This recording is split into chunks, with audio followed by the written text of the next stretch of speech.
Europe, particularly Western Europe, experienced a price revolution between the second half of the 15th century and the first half of the 17th century.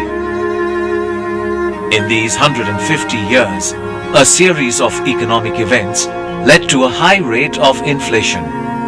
On an average, prices of commodities rose sixfold. The 16th century price rise was followed by another century of very unstable prices.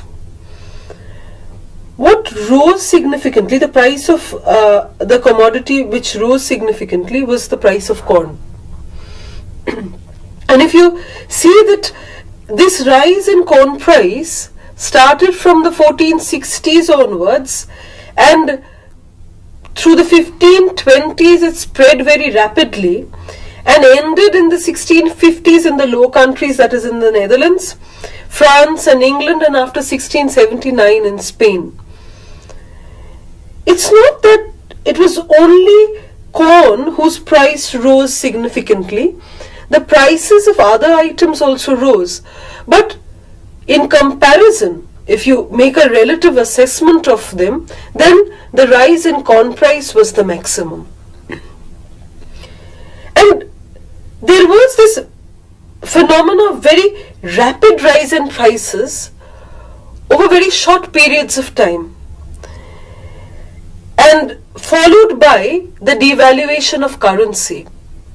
This led to a general feeling of discontentment and public outcry in Europe. Economic theorists believe that a large influx of gold and silver from the New World caused this inflation. From 1545, silver began to be mined in Peru and Mexico in large quantities. Spanish treasure fleets brought this precious metal to the port of Seville. From here, it percolated to the rest of Europe. In return for costly Asian imports, Europe exchanged silver coins, minted out of bullion mined in Mexico and Peru. There was simply too much money for available goods, so prices went up artificially. What is important, or what is interesting to note during this period is this, that prices grew very rapidly and then it stagnated. But the fall in prices was not as dramatic as the rise in prices. Hamilton says, or Hamilton in fact establishes a direct correlation between the import of Spanish American treasures and increases in the prices of items or goods in Europe. In support of what Hamilton says, you can cite the example of two cities. One is Cadiz, the other is Seville, where you see that American bullion entered these markets, or from these areas American bullion entered Europe.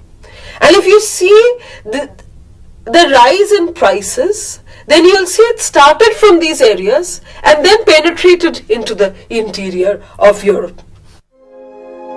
However, the price rise had begun before this large-scale influx of bullion from across the Atlantic. Production of silver in Central Europe had multiplied 5 times between 1460 and 1530.